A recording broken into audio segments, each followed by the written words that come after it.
एक म्यूजिक शुरू हुआ, कुछ लड़कियां नाचते हुए स्टेज पे आईं।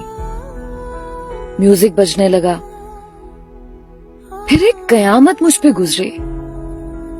मेरी नजर ने जो देखा मुझे मार गया। मेरे सामने ईमान थी, वो नाच रही थी, वो एक डांसर थी। मैं तड़प गया। ईमान की नजर मुझ पे पड़ी, उसके कदम रुक गए। मैंने उसकी जानिब देखा, मेरा जिस्म कांपने लगा। मैं हार गया। उसकी वजह से मैंने नमाज शुरू की और वो खुद नाचने वाली है। मैं गुस्से से पागल हो गया।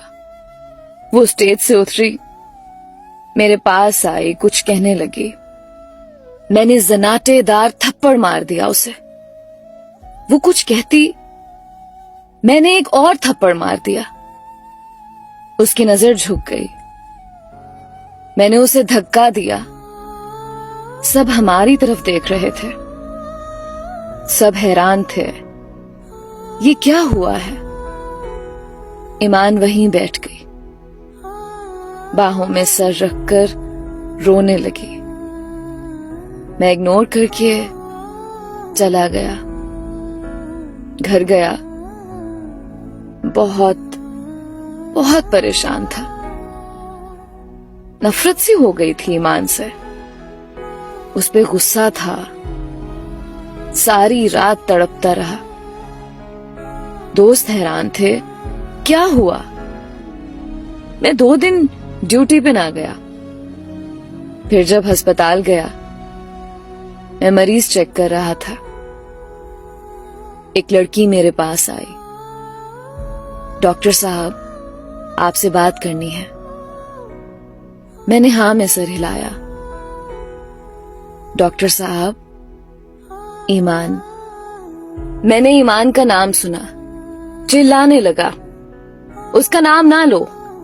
वो लड़की आहिस्ता से बोली, डॉक्टर साहब, बस एक बार सुन ले।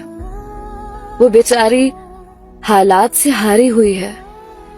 वो गंदी लड़की नहीं है, वो मजबूर है। आप बस एक बार उसके घर आकर देख लें, सब समझ जाएंगे।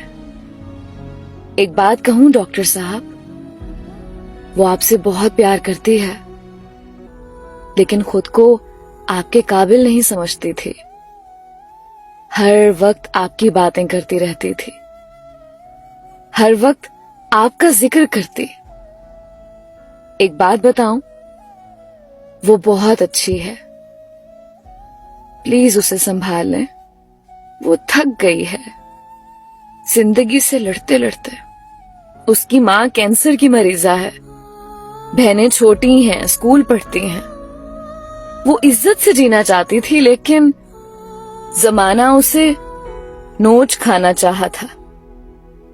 बस इससे आगे कुछ ना बोलूंगी, मैं कुछ नहीं कहूंगी। उसे माफ कर देना। मैं खामोश था। रात को घर आया, बहुत उदास था। ईमान के घर का एड्रेस मुझे वो लड़की बता गई थी। मैं अम्मी अब्बू को साथ लिए दूसरे दिन ईमान के घर चला गया। दरवाजे पे दस्तक दी। उसकी छोटी बहन ने दरवाजा खोला। हम घर में दाखिल हुए। ईमान की अम्मी चारपाई पे लेटी हुई थी। हम पास गए। अम्मी खांसते हुए उठी। आप लोग? मैंने तारुफ करवाया, मैं डॉक्टर हूं। ईमान नमाज पढ़ रही थी। अम्मी अबू बात करने लगे, हम आपकी बेटी का रिश्ता लेने आए हैं। ईमान नमाज पढ़कर आई, मुझे देखकर हैरान थी। डॉक्टर, आप यहां? मैं हल्का सा मुस्कुराया। मैंने किसी को कुछ ना बताया था ईमान क्या करती है। ईमान ने मुझे बहुत मना किया। अबरार, मैं अच्छी लड़की नहीं हूं, मैं मुस्कुरा कर बोला, जिसकी वजह से मैं 5 वक्त का नमाजी बन गया, भला वो कैसे अच्छी नहीं हो सकती। हालात मजबूरी के तमाशे हैं मेरी जान। आप रिस्क की खातिर नाचने लगी, अब मैं हूं ना, सब भूल जाओ। अब से आप मेरी इज्जत हैं। ईमान बिलक बिलक कर रोने लगी। सब बहुत खुश थे। हमारा निकाह हो गया, हमने शादी कर ली।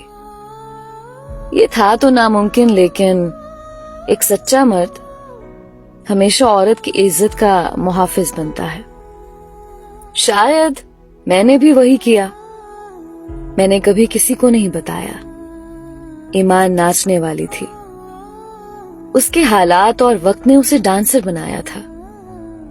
मैं क्यों कर उसके दामन पे कीचड़ उछालूं। ईमान मेरे सीने लग कर रोने लगी। अबरार, आप जैसे फरिश्ते भी होते हैं दुनिया में भला? मर्द तो इज्जत नोचते हैं, आप तो मेरी इज्जत के मुहाफिज बन गए। मर्द इतना खूबसूरत भी हो सकता है? मैंने माथे पे बोसा किया। मर्द वो नहीं है जो किसी बापर्दा बाहया शहजादी को डांसर बना डाले, बल्कि मर्द वो है जो किसी डांसर को भी बाहया और बापर्दा बना दे।